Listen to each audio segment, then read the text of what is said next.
صلی اللہ علیہ وعلا آلہ واصحابہ وازواجہ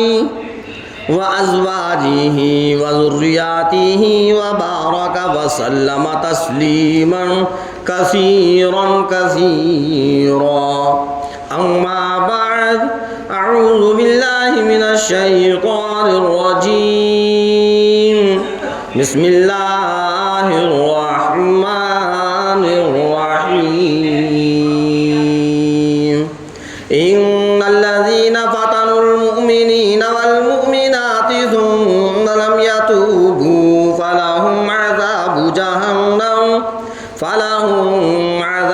جہنم ولهم عذاب الحریق ان الذین آمنوا وعملوا الصالحات لهم جنات تجری من تحتها الانہار ذلك الفوز الكبير إن بطش ربك لشديد صدق الله العظيم اللهم صل على محمد وعلى آل محمد كما صليت على إبراهيم وعلى آل إبراهيم إنك حميد مجيد اللهم بارك على محمد وعلى آل محمد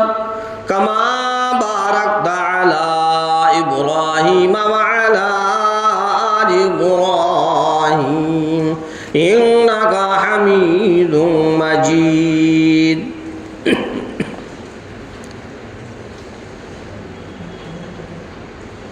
محترم حضرات، سامعین اکرام، عزیز ساتھیوں،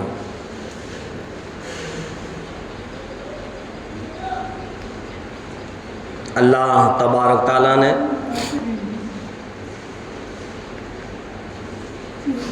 ساری کی ساری کائنات کو بنایا۔ یہ زمین، یہ آسمان، یہ چاند، یہ سورج، یہ ستارے، سب کچھ پروردگار عالم نے بنایا۔ ہم اور آپ سارے کے سارے ایمان والوں کا اس بات پر یقین ہے کہ سب اللہ کا بنایا ہوا ہے۔ اللہ تبارک تعالیٰ نے یہ دنیا بنائی، دنیا کو دار العمل بنایا۔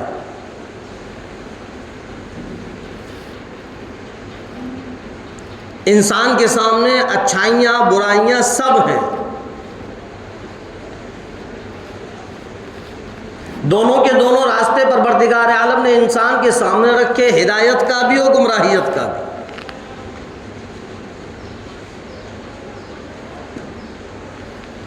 ہدایت والے راستے پر چلیں گے تو جنت ملے گی، گمراہیت کے راستے پر چلیں گے تو جہنم ملے گی۔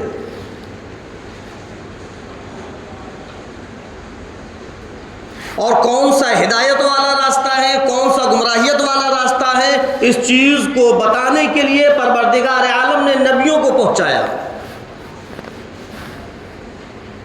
حضرت آدم علیہ السلام سے لے کر امام الانبیاء محبوب کبریا سرور کونین صلی اللہ علیہ وسلم تک جتنے بھی پیغمبر دنیا کے اندر آئے، جتنے بھی رسول، جتنے بھی نبی دنیا کے اندر آئے، ہر ایک نے اسی چیز کو بتلایا کہ یہ ہدایت کا راستہ ہے اور یہ گمراہیت کا راستہ ہے۔ اگر اس راستے کو اختیار کرو گے تو جنت کے اندر پہنچ جاؤ گے، اور اگر اس راستے پر چلو گے تو جہنم کے اندر پہنچ جاؤ گے۔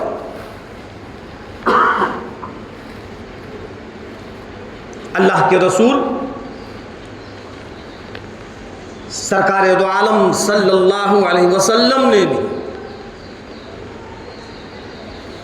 اپنی امت کو،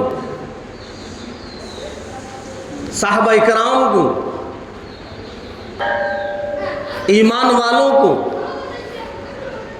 بتلایا ہی نہیں بلکہ کر کر دکھلا دیا۔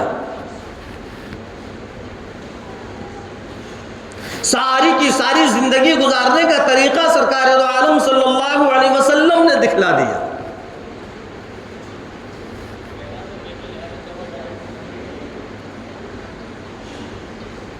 کوئی بھی ایسی چیز باقی نہیں جو سرکار نے نہ بتلائی ہو.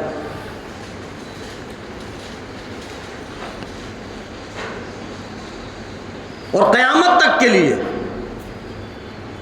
جتنے بھی ایمان والے ہیں سب کو بتلا دیا. اب ہم اور آپ کے اوپر ہے، ہم اگر ان باتوں پر عمل کریں گے، اگر ہم ان باتوں کو مانیں گے، اگر ہم اس طریقے پر چلیں گے، اگر صراط مستقیم پر چلیں گے تو ہماری کامیابی ہے، دنیا میں بھی اور آخرت میں بھی. اور اگر ہم نے ایسا نہیں کیا، ہم اپنی منمانی کرتے رہے،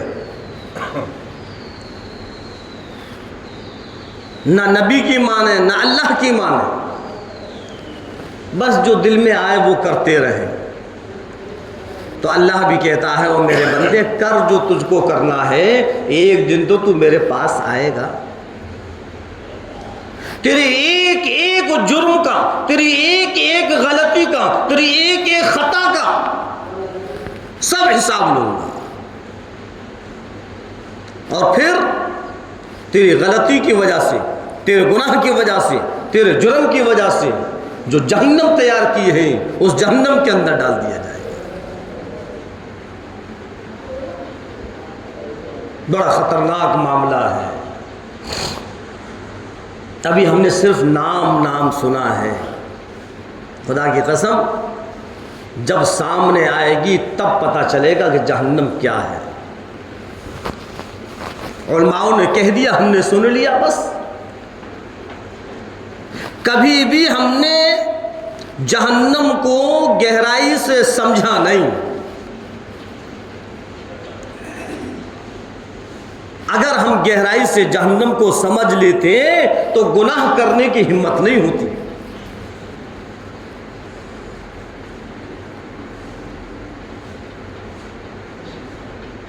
قدم قدم پر ہم گناہ کر رہے ہیں،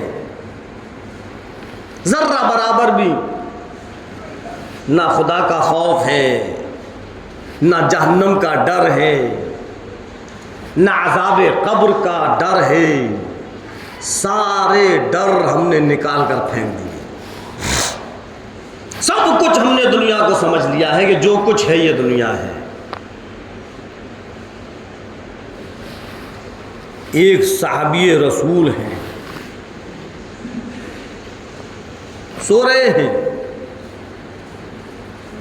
نیند نہیں آتی، کبھی اس کروٹ پر، کبھی اس کروٹ پر، کبھی ادھر کبھی ادھر. ان کی بیٹی کہنے لگی کہ ابا جان کیا ہوا، کیا وجہ ہے، کیا بات ہے، نیند کیوں نہیں آتی؟ رات گزر گئی، کبھی اس کروٹ پر کبھی اس کروٹ پر، نیند سے بے چین کیوں، کیا وجہ ہے، کیوں نیند نہیں آتی؟ وہ کہنے لگے کہ میری بیٹی مجھ کو نیند کیسے آئے، میں امام الانبیاء سرور کونین صلی اللہ علیہ وسلم سے پروردگار عالم کے کلام کی ایک آیت سن کر آیا ہوں، قرآن پاک کی ایک آیت سن کر آیا ہوں، قرآن کریم کی ایک آیت امام الانبیاء محبوب کبریا سرور کونین صلی اللہ علیہ وسلم سے سن کر آیا ہوں. وہ کون سی آیت تھی کہ اس آیت کی وجہ سے جب سے میں نے وہ آیت سنی ہے آنکھوں کی نیند ختم ہو گئی ہے. ثم لم يتوبوا فلهم عذاب جہنم ولهم عذاب الحریق. او میری لخت جگر، او میری بیٹی، جب سے میں نے یہ آیت سنا، جب سے میں نے یہ آیت سنی، بس میری نیند ختم ہو گئی. ثم لم يتوبوا فلهم عذاب جهنم ولهم عذاب الحريق. بڑا خطرناک وہ عذاب ہے، بڑا جلانے والا وہ عذاب ہے، اور اتنی شدت اس کے اندر ہے، یہ دنیا کی آگ تو کچھ بھی نہیں. ایسا صحابہ کرام کے اندر ایسی فکر تھی اور ایسا خوف تھا اور ایسا ڈر تھا، جبکہ وہ صحابی رسول ہے لیکن پھر بھی اتنا خوف ہے. اور آج ہم اور آپ کا حال یہ ہے، قرآن سنتے ہیں کوئی اثر نہیں. امام الانبیاء سرور کونین صلی اللہ علیہ وسلم کی روایتوں پر، احادیثوں پر رات اور دن ہم دیکھتے سنتے لیکن کوئی فکر نہیں. حضرت عمر فاروق رضی اللہ تعالیٰ نے ایک دن زمین پر لیٹے ہوئے کبھی ادھر کربٹ لیتے کبھی ادھر کربٹ لیتے، ادھر سے ادھر لوٹتے لٹتے پلٹتے. کسی نے کہا اے فاروق کیا ہوا، کیا پریشانی ہے، کیا تکلیف ہے؟ ارے تم تو بہت بہادر ہو. کیا کہتے ہیں کہ بس مجھ کو قبر کی تنہائی یاد آ گئی، مجھ کو قبر کا اندھیرا یاد آ گیا کہ جب میں قبر کے اندر جاؤں گا تو کیسا اندھیرا ہوگا. کبھی ہم اور آپ کو یاد آیا؟ کبھی نہیں آیا. کبھی تو سوچ لیا کرو کہ یہ دنیا چھوڑ کر جانا ہے، چند دن کی دنیا ہے، پھر کیا حال ہوگا ہمارا. جو آج گناہوں کے اندر ہم لست اور پست ہیں، امیر المومنین ہیں حضرت عمر فاروق رضی اللہ تعالیٰ، بڑے جلیل القدر صحابی ہیں. اللہ کے رسول سرکار دو عالم صلی اللہ علیہ وسلم نے فرمایا کہ اگر میرے بعد کوئی نبی ہوتا تو عمر ہوتا.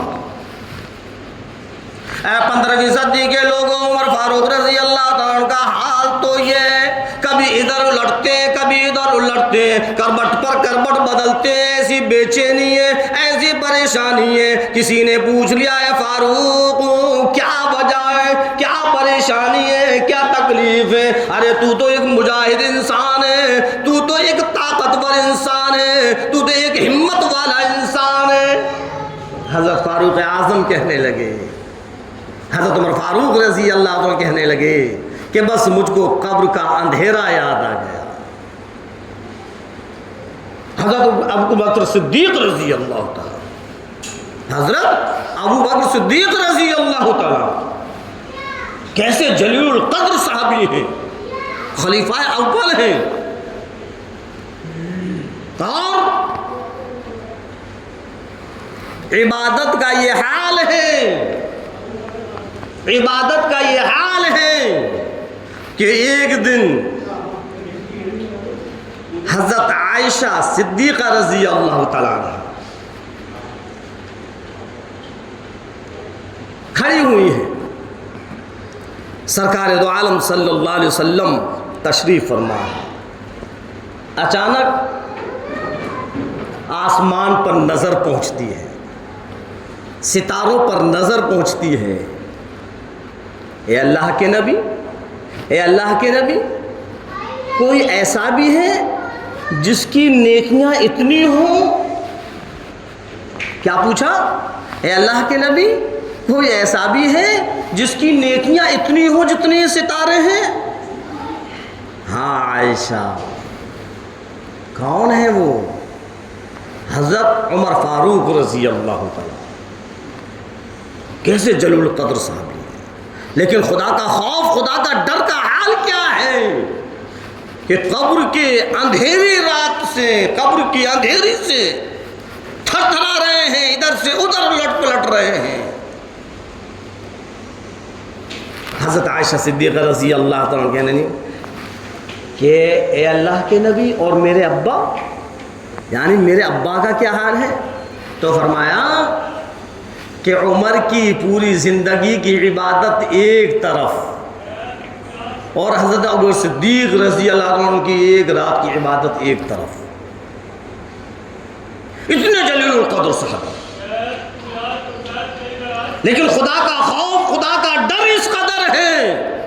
کھڑے ہوئے ایک چڑیا پر نظر پہنچتی ہے اور کہتے ہیں کاش میں ایک چڑیا ہوتا، مر جاتا، ختم ہو جاتا، مٹی ہو جاتا، کوئی حساب و کتاب نہ ہوتا. کبھی گھاس کے تنکے کو پکڑ کر کہتے ہیں کاش میں ایک گھاس کا تنکا ہوتا، کبھی کہتے ہیں کسی مومن کے بغل کا بال ہوتا، اکھاڑ کر پھینک دیا جاتا. کتنا خوف ہے حساب اور کتاب کا، کتنا ڈر ہے. جبکہ یہ تو وہ صحابی ہیں جن کو دنیا کے اندر ہی جنت کی بشارت مل چکی ہے، لیکن پھر بھی خدا کا خوف اس قدر ہے. اور آج میرا تیرا حال کیا ہے کہ ہم نے بالکل خدا کا خوف اپنے دلوں کے اندر سے نکال کر پھینک دیا. کوئی ڈر نہیں، کوئی خوف نہیں. اور وہ کیا کہہ رہے ہیں کاش میں چڑیا ہوتا، کاش میں گھاس کا ایک تنکا ہوتا، مومن کے بغل کا بال ہوتا، اکھاڑ کر پھینک دیا جاتا، کوئی حساب و کتاب نہیں ہوتا. کبھی ہمیں اپنے حساب و کتاب کی فکر ہوئی کہ جب اللہ کے سامنے ہم کھڑے ہوں گے تو ہم کس طریقے سے حساب دیں گے؟ ارے وہ تو ایسے جلیل القدر صحابی ہیں کہ اللہ تبارک تعالیٰ نے سارے کے سارے فرشتوں سے کہہ دیا کہ آج جو صدیق کا لباس ہے وہ سارے کے سارے فرشتوں کا لباس ہے. ہاں، اللہ کے رسول سرکار دو عالم صلی اللہ علیہ وسلم نے مال کو اکٹھا کیا، جس کے پاس جو ہے وہ لایا. حضرت عمر رضی اللہ عنہ نے اپنا مال کا آدھا حصہ گھر پر رکھا اور آدھا حصہ لے کر آ رہے ہیں اور دل میں یہ سوچ رہے ہیں کہ آج تو میں ابو بکر سے آگے نکل جاؤں گا. ادھر حضرت ابو بکر صدیق رضی اللہ تعالی انہوں نے جتنا بھی گھر کے اندر مال تھا سب لے آئے، یہاں تک کہ جو جسم کے اوپر لباس تھا اس کو بھی اتار کر رکھ دیا اور ایک ٹاٹ کا ٹکڑا لپیٹ کر بمبول کے کانٹے اس میں لگا دیے. اللہ کے رسول سرکار دو عالم صلی اللہ علیہ وسلم کی خدمت میں حاضر ہوئے. فرمایا مدنی کریم صلی اللہ علیہ وسلم نے عمر کیا لائے؟ اے اللہ کے نبی جتنا بھی میرے گھر کے اندر مال تھا سارا کا سارا مال کا میں نے آدھا گھر میں چھوڑا، آدھا لے آیا. اے صدیق کیا لائے؟ اے امام الانبیاء جو کچھ تھا سب لے آیا، جو کچھ تھا سب لے آیا، یہاں تک کہ گھر میں بالکل ایک دم جھاڑو لگا کر آ رہا ہوں. اے صدیق، اے ابو بکر، پھر گھر کس کے حوالے؟ اللہ اس کے رسول کے حوالے. اللہ کو یہ عادت پسند آ گئی، اللہ کو یہ عادت پسند آ گئی. اور حضرت جبرائیل علیہ السلام تشریف لائے. حضرت جبرائیل علیہ السلام کو جب سرکار دو عالم صلی اللہ علیہ وسلم نے دیکھا کہنے لگے اے جبریل یہ کیا ہے، یہ کیا پہن رکھا ہے؟ حضرت جبرائیل علیہ السلام کہنے اے اللہ کے نبی یہ صرف میرا لباس نہیں بلکہ جتنے بھی فرشتے ہیں سب کا لباس یہ پروردگار عالم کی طرف سے اعلان ہو گیا ہے فرشتوں جو میرے صدیق کا لباس ہے وہی لباس اختیار کرو. کتنا بڑا مرتبہ ہے، لیکن حال کیا ہے؟ خوف اور ڈر کیا ہے؟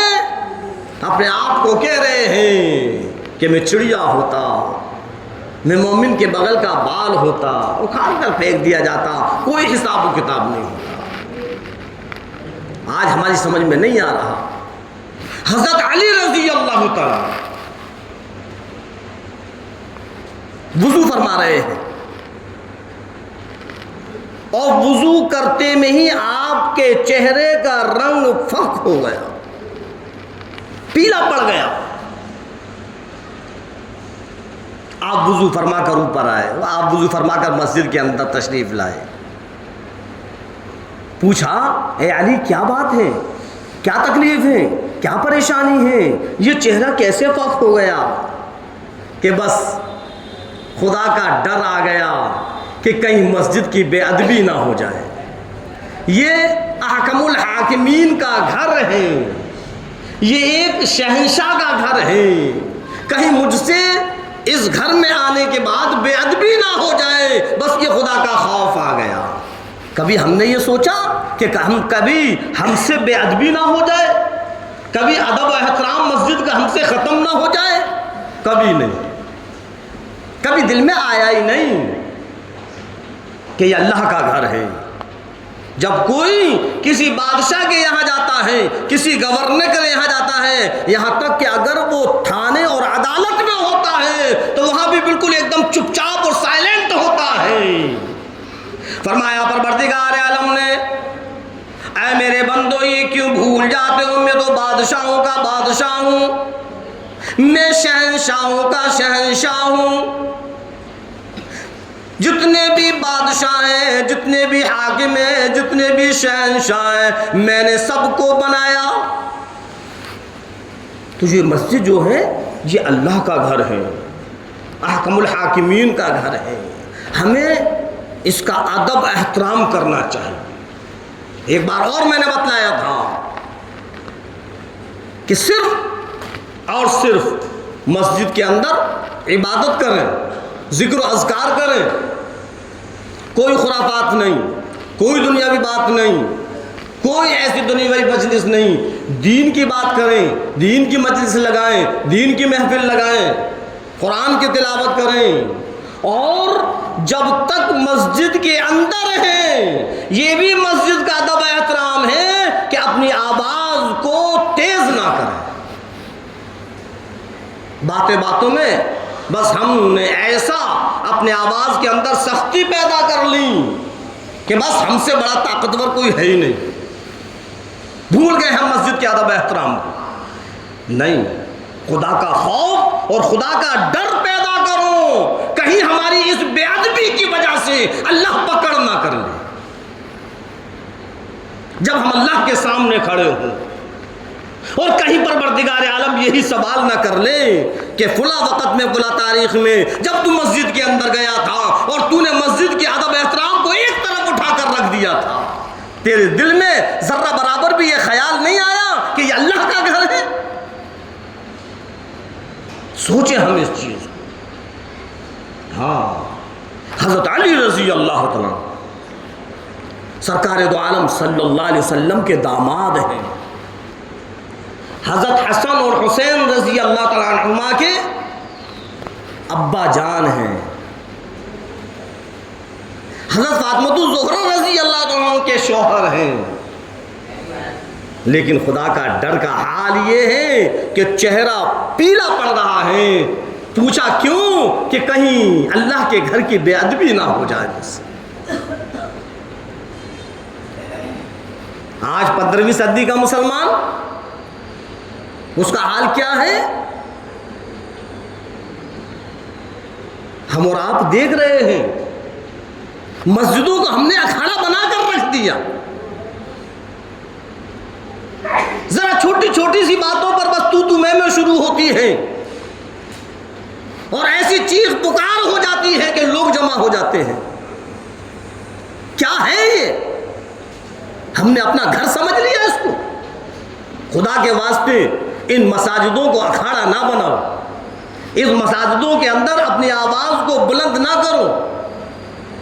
یہ اللہ کا گھر ہے، اس کا ادب احترام اگر ہم کریں گے تو اللہ خوش ہوگا، اور اگر اس کا ادب احترام ہمارے دل سے نکل گیا اللہ ناراض ہو جائے گا، اور اگر اللہ ناراض ہو گیا نہ معلوم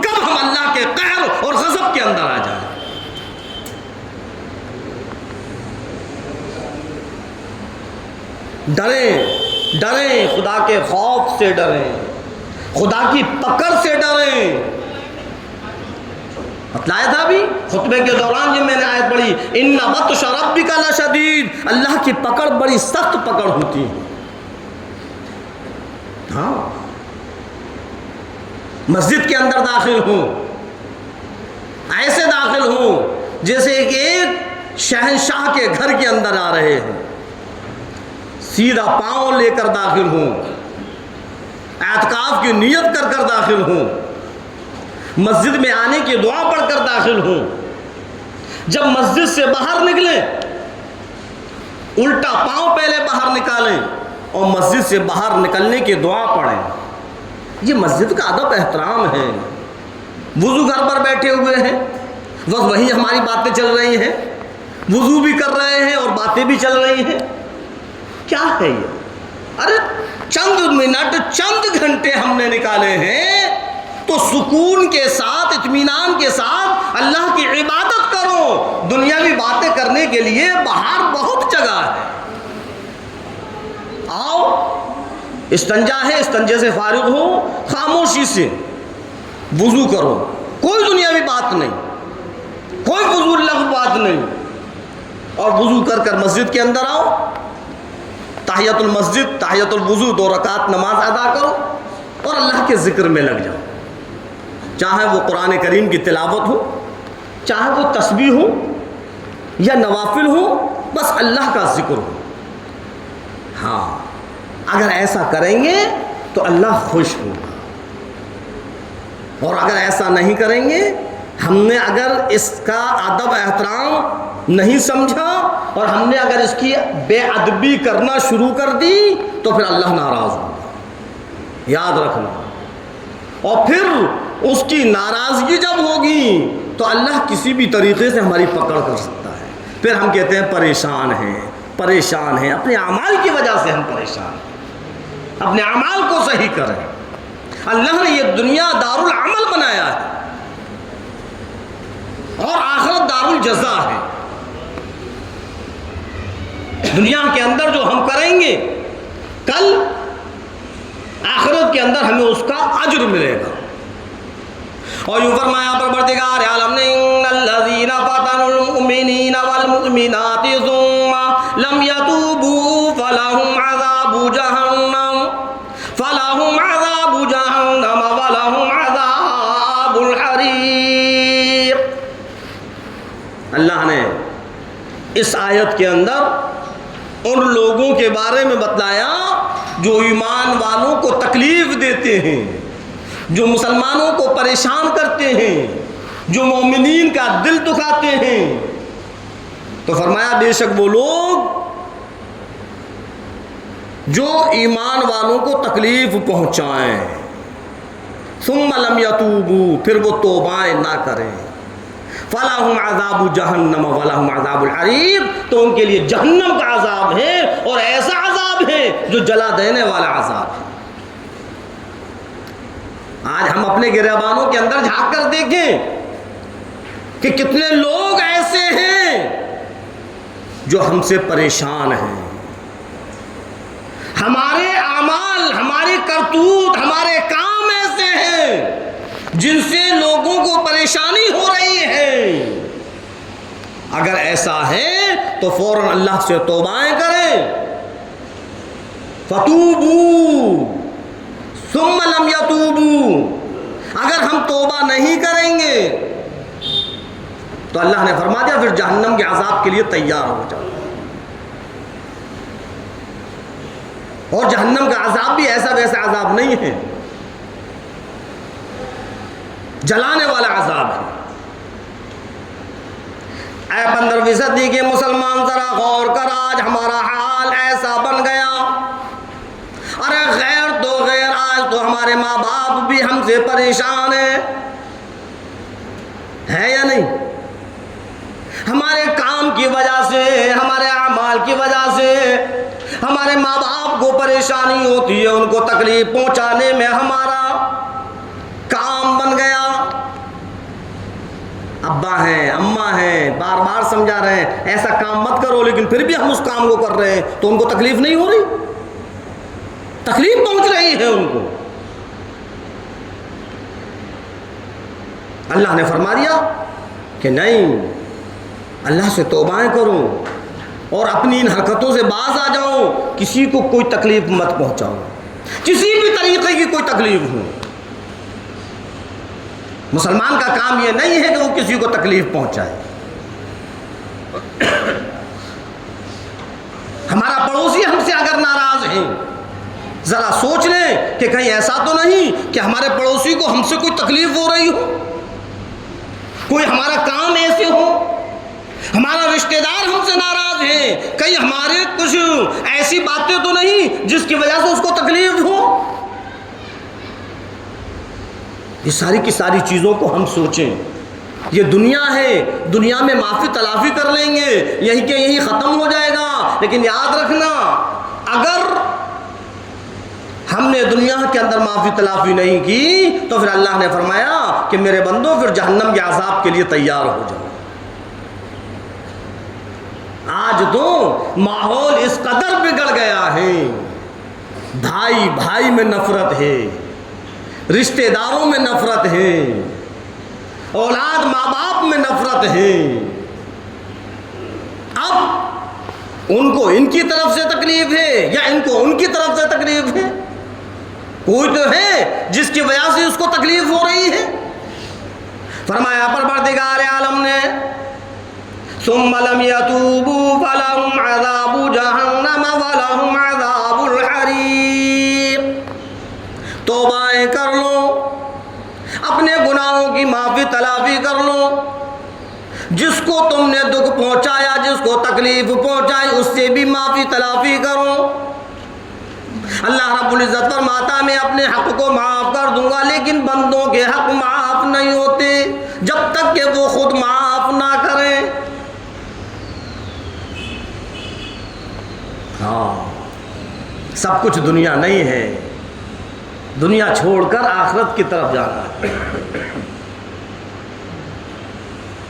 آگے فرمایا وَلَهُمْ عَذَابٌ حَرِيقٌ۔ اگر تم نے معافی تلافی نہ کی، اسی طریقے سے تکلیف پہنچانے میں لگے رہے، تو پھر سمجھ لینا وَلَهُمْ عَذَابٌ حَرِيقٌ، بڑا جلانے والا وہ عذاب ہے۔ ایک ایک وقت میں 70 مرتبہ کھال جلے گی، ادھر جلتی جائے گی ادھر بنتی جائے گی، ادھر جلتی جائے گی بنتی جائے گی۔ فرمایا کہ ایک ایک وقت میں 70 مرتبہ کھال جلے گی۔ ذرا سوچو، اللہ جب جہنمی کو جہنم کے اندر ڈال دے گا، اتنی گرمی ہوگی، اتنی گرمی ہوگی، گرمی کی اتنی شدت ہوگی، یہ دنیا کی آگ تو کچھ بھی نہیں۔ سرکار دو عالم صلی اللہ علیہ وسلم نے فرمایا کہ یہ تو دنیا کی آگ 70واں حصہ ہے، 70 درجے زیادہ جلانے کی شدت اس کے اندر ہے۔ کتنی خطرناک وہ آگ ہے، کتنی خطرناک وہ آگ ہے۔ جس وقت جہنمی کو جہنم کے اندر ڈالا جائے گا، سب جل جائے گا، پھر کھال نکلے گی، پھر جل جائے گا، پھر بنے گی، پھر جل جائے گا۔ ثم لا يموت فيها ولا يحيا، نہ وہاں موت ہوگی نہ زندگی ہوگی، ایسا حال بن جائے گا۔ سالوں گزر جائیں گی، مدتیں گزر جائیں گی، کھانے کو بھی کچھ نہیں، پینے کو کچھ نہیں۔ اللہ سے فریادیں کرنے لگے گا، آرزو کرنے لگے گا، درخواست کرنے لگے گا، الہی پروردگار عالم سالوں گزر گئیں، کچھ تو کھانے کے لیے دے۔ اللہ فرمائے گا ان کو کانٹوں دار پھل دوں۔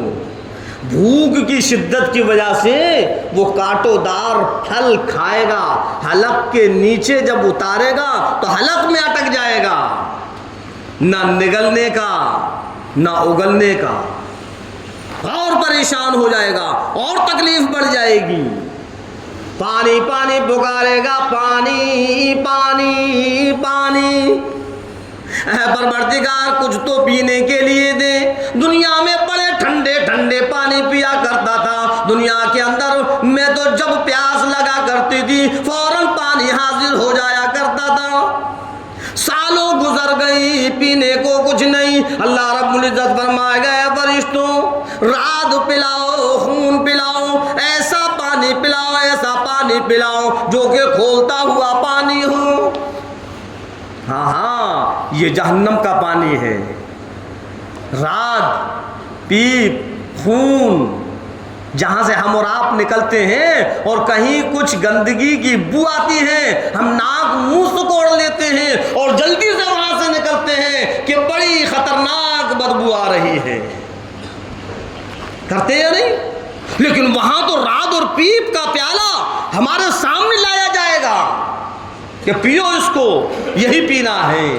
کیسے پیئیں گے اس کو, کیسے پیئیں گے اس کو؟ ارشاد فرمایا مدنی کریم صلی اللہ علیہ وسلم نے جو میرے نبی تیرے نبی ساری کی ساری کائنات کے نبی, اتنا گرم پانی ہوگا, اتنا گرم پانی ہوگا کہ پانی کا پیالہ جب اس کے لبوں کے قریب لایا جائے گا اس کی بھاپ کی شدت کی وجہ سے دونوں کے دونوں لب اس کے پھول کر اتنے لمبے چوڑے ہو جائیں گے کہ اوپر کا لب پلٹ کر کمر پر آ جائے گا اور نیچے کا لب لٹک کر انگوٹھوں پر آ جائے گا. یہ خام خائیں کی باتیں نہیں ہیں, یہ قرآن اور حدیث کی باتیں ہیں. صرف سننے سے کام نہیں چلے گا, عمل کرنے سے کام چلے گا. اب اگر ایسا پانی پینے کی ہمارے اندر ہمت ہے اور ایسی آگ کو برداشت کرنے کی ہمت ہے تب تو ہم گناہ کریں, اور اگر ہمت نہیں ہے تو پھر گناہ نہ کریں. اور کیسے ہمت ہوگی؟ ذرا سی اگر دنیا کی آگ میں ہمارا رونگٹا بھی جھلس جاتا ہے تو کتنی تکلیف ہوتی ہے. دنیا سوئی ہوئی ہے لیکن ہماری آنکھوں میں نیند نہیں. رات گزر جاتی ہے کربٹیں بدلتے بدلتے, رات بھی لمبی نظر آتی ہے. اللہ سے دعائیں کرتے ہیں کہ پروردگار جلدی سے صبح ہو, میں ڈاکٹر کو دکھلاؤں. خدا کی قسم یہ تو دنیا کی آگ ہے. جب تو اس آگ کی جلن کو برداشت نہیں کر سکتا پھر کیوں گناہ کرتا ہے؟ جہنم کے اندر جلنے کی کیوں تیاریاں کر رہا ہے؟ کیوں اپنی حرکتوں سے باز نہیں آتا؟ کیوں برائیاں کرنے سے باز نہیں آتا؟ لوگوں کی غیبت چغلخوریوں سے باز کیوں نہیں آتا؟ یہ حرام مال کھانے سے باز کیوں نہیں آتا؟ زناکاری حرام خوری کرنے سے پھر تو باز کیوں نہیں آتا؟ دنیا کی آگ برداشت نہیں کر سکتا اور جہنم میں جلنے کی تیاری کر رہا ہے. شرم کر, شرم کر اے مسلمان, خدا کا خوف اور خدا کا ڈر اپنے اندر پیدا کر. ایسی حرکتیں نہ کرو, ایسے گناہ نہ کرو, ایسی خطائیں نہ کر جس کی وجہ سے تجھ کو جہنم میں جانا پڑے. ارے تو امت محمدی ہے, تو ایسے نبی کا امتی ہے کہ کل قیامت کے دن سارے کے سارے نبیوں کی گواہی تجھ سے ہوگی.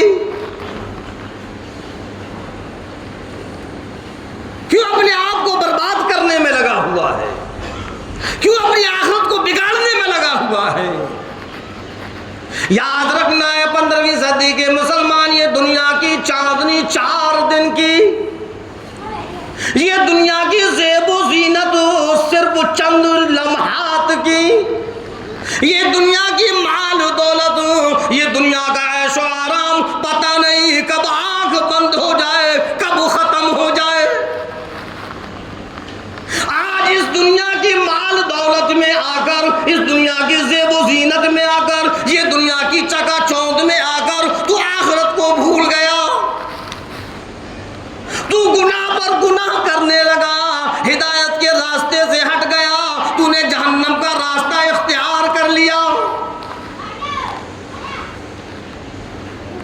کیا ہو گیا اے مسلمان تجھ کو؟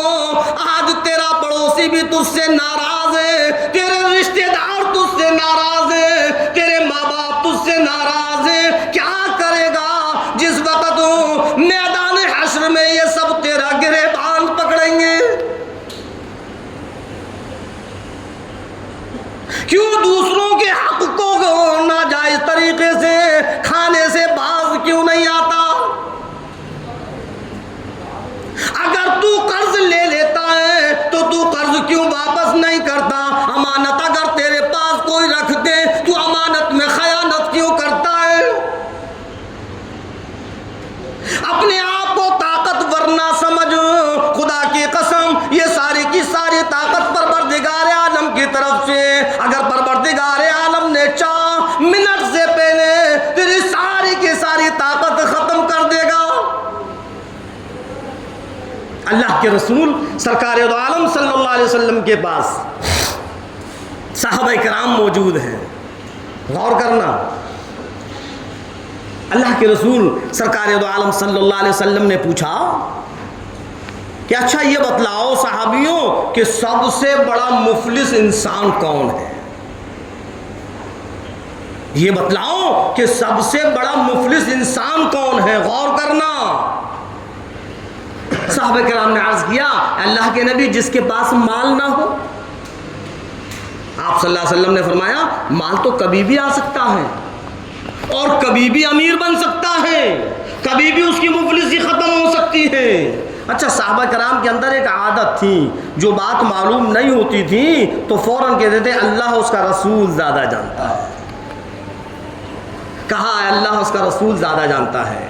ارشاد فرمایا مدنی کریم صلی اللہ علیہ وسلم نے سب سے بڑا مفلس انسان وہ ہے آپ 15ویں صدی کے لوگوں کو پریشان کرنے والوں، ناجائز طریقے سے لوگوں کا مال کھانے والوں، آ جاؤ لوگوں کے حق کو دبانے والوں۔ امام الانبیاء سرکار دو عالم صلی اللہ علیہ وسلم کے فرمان پر غور کرو، فرمایا میرے نبی تیرے نبی ساری کی ساری کائنات کے نبی امام الانبیاء محبوب کبریا سرور قرآن صلی اللہ علیہ وسلم نے فرمایا کہ سب سے بڑا مفلس انسان وہ ہے کہ کل میدان حشر میں جب اللہ کے سامنے پہنچے گا، ڈھیر ساری نمازیں اس کے ساتھ ہوں گی، اس کے ساتھ اس کے روزے ہوں گے، حج بھی ہوں گے، زکوٰۃ بھی ہوں گی، لیکن پیچھے پیچھے کچھ لوگ ہوں گے اور اللہ سے کہیں گے الہی اے پروردگار عالم دنیا کے اندر اس نے میرے حق کو دبایا، میں کمزور تھا بس میں صبر کر کر بیٹھ گیا، آج انصاف کا دن ہے، انصاف کر۔ اللہ فرمائے گا کہ جتنی بھی اس کی نمازیں ہیں سب لے لو، وہاں کوئی دولت نہیں ہے، وہاں کوئی روپیہ نہیں ہے، وہاں کوئی پیسہ نہیں ہے، وہاں تو اگر ہم کسی کا قرضہ لے کر گئے ہیں تو اس قرضے کی ادائیگی نیکیوں سے ہوگی، اگر کسی جائیداد پر ہم نے ناجائز قبضہ کر رکھا ہے تو اس کی بھی ادائیگی نیکیوں کے ذریعے سے ہوگی، اگر ہم نے کسی کے حق کو مار رکھا ہے اس کی ادائیگی نیکیوں کے ذریعے سے ہوگی، اگر کسی کا ہم نے امانت میں خیانت کی ہے اس کی ادائیگی بھی نیکیوں کے ذریعے سے ہوگی۔ اللہ کے رسول سرکار دو عالم صلی اللہ علیہ وسلم نے فرمایا کہ اللہ فرمائے گا اس کی نمازیں تم لے لو، کچھ اور لوگ آئیں گے اے اللہ اس نے تو ہمارے حق کو بھی ادا نہیں کیا تھا، اچھا اس کی زکاتیں تم لے لو، کچھ اور لوگ آئیں گے اللہ فرمائے گا اچھا اس کے جتنے بھی حج ہیں وہ سب تم لے لو، کچھ اور لوگ ہوں گے اچھا ان کے جتنے روزے ہیں وہ تم لے لو، نمازیں ختم، روزے ختم، حج ختم، زکوٰۃ ختم، کوئی عبادت نہیں، لیکن لوگ باقی ہیں۔ اللہ فرمائے گا کہ آپ اپنے اپنے گناہ اس پر لاد دو۔ ارشاد فرمایا مدنی کریم صلی اللہ علیہ وسلم نے صحابہ دیکھو کتنی نمازیں لے کر گیا تھا، کتنی زکاتیں لے کر گیا تھا، کتنے روزے لے کر گیا تھا، کتنے حج لے کر گیا تھا، لیکن لوگوں کے حقوق کی ادائیگی نہ کرنے کی وجہ سے لوگوں کے حق کو دبانے کی وجہ سے اللہ نے ساری کی ساری عبادتیں ختم کر دی اور ان کے گناہ ان پر لاد دیے. یہ ہے سب سے بڑا مفلس. میرے عزیزوں، میرے نوجوان ساتھیوں، میری ماں اور بہن بیٹیوں، ابھی ہماری آنکھیں کھلی ہوئی ہیں. اللہ سے توبائیں کریں اور بھولے بھٹکے میں اگر کسی کے حق کو ہم نے دبا لیا ہے اس کا واپس کریں. کسی کا قرض ہم نے لے لیا ہے دنیا کے اندر اس کا واپس کر دیں. اگر امانت میں خیانت کر لی ہے ہم اس کو واپس کر دیں مرنے سے پہلے، ورنہ ایسا نہ ہو کہ کل میدان حشر میں بھی ہمارے ساتھ یہی معاملہ ہو. اللہ رب العزت ہم اور آپ کو کہنے اور سننے سے زیادہ عمل کرنے کی توفیق عطا فرمائے. وما علینا